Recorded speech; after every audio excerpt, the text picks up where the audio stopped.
Okay, I've had a day to let it sink in. Honestly, my favorite part about the movie is that I didn't know Anne Hathaway was in it. I'm sick, but I'm that type of sick where it's like I'm good enough that I can do things, but I shouldn't be going out and partying, and it's a Saturday, and it's still a little bit of a mess. As you can see, I have a sick sweatshirt on that just has boogers and nonsense on it. Weird, gross, ew! And my pillow isn't even in the pillowcase. Sorry, Arden. Still can't comprehend reading some like financial nonsense or business stuff that I would try to, or go to a coffee shop and sit down. But I'm good enough to go get some food and watch a good movie. And today I'm going to try Interstellar. Never watched Interstellar. Well, I have watched like the first 30 minutes of it, but I was 13, and I'm going to be honest, I don't remember anything about it. So the first step's going to be getting out of bed, which is not going to be easy.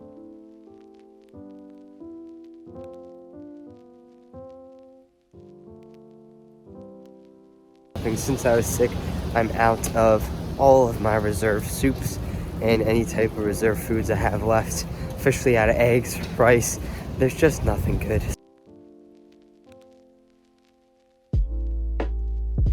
The TJ's trip was extremely underwhelming, and I did not find any good snacks for movies, so definitely have to get something outside of my grocery shopping day. And I think I might just get an early dinner. Do a little razzle-dazzle with it and get a little crazy. Big news, found it on Paramount Plus for free, so I'm gonna get, I know I'm crazy, but I'm gonna get some crazy dark movie. Well, I got really dark. Okay, it's officially time for my snack break, and I'm having Indian food, but the part of the movie that was really creepy, not creepy, but something happened that I had to put on a mask, and it's always so interesting seeing people put on masks after COVID, because like, oh, the hell's happened with COVID? But now it's like in a like creepy dystopian type of movie. Eating my snack in bed. Also just want to compliment on my bed setup. Look at that. So we're gonna turn the lights off. Wait for it. Movie theater. I started off with a very small bowl of Indian food, because I'm a psychopath who I like to watch like 20 minutes of me, get a little bit another part of a treat. 20 minutes, another treat. I also love to live life, so I guess you can say that as well.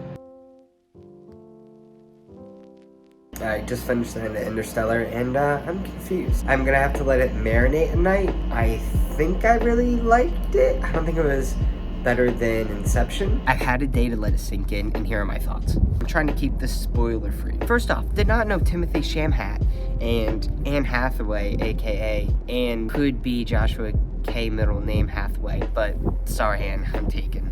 Just in case she watched this and wanted to start a relationship with me. Maybe in another lifetime, right? Anyway, Interstellar, great movie. Starred Matthew McConaughey. Who doesn't love Matthew McConaughey? So those are just 3 great actor people right off the bat. Now, it was a Christopher Nolan movie, and then he also has his music guy Hans Zimmer into it, which I'm going to dive into later, but I love the plot.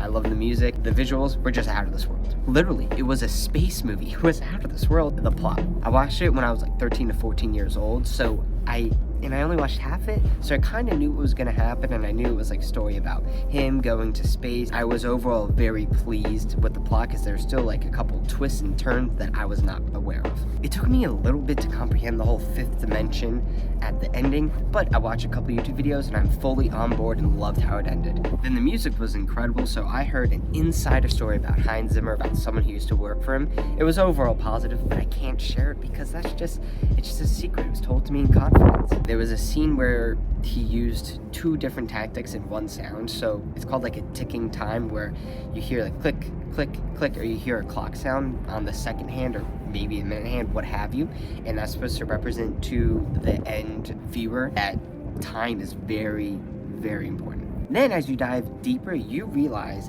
that each second, like the tick, tick, tick, actually means something way deeper connected into the movie. So it was the little like Easter eggs, or the second level once you start looking more into what's actually being presented to you as a viewer. That was incredible. The visuals, it just made you look at space as, wow, this is absolutely gorgeous, but at the same time you see how big it is and how little you are, and then you feel like, hey, if I was ever there, that is scary and not for me. So if Elon Musk, if you ever want to take me to space, I'm not interested. I'd go grab brunch, you know. I would go on a date with Elon Musk and, like, you know, go out somewhere fancy, and he goes, oh, you want to go on my green private jet, and then we'll go jet somewhere, maybe Europe, have an espresso and chat a little bit. I don't know what he wants to do, but I'm not going to space. Anyway, the visuals were absolutely insane with all the different colors that you see, because the movie has a lot to do with like a black hole. Obviously, it wasn't just black. There were some like nice purples, and I don't understand how they made the visuals, but if you just watch it in darkroom like I did and you can only focus on that, it was incredible. Overall, loved Interstellar. I think I give it like an 8.1. I don't know what it's like compared to Inception, because I watched Inception a while ago and took a good amount of breaks during that, but I think now I'm going to go back and start watching all the Christopher Nolan movies. Nothing's going to beat Batman though. I love Batman.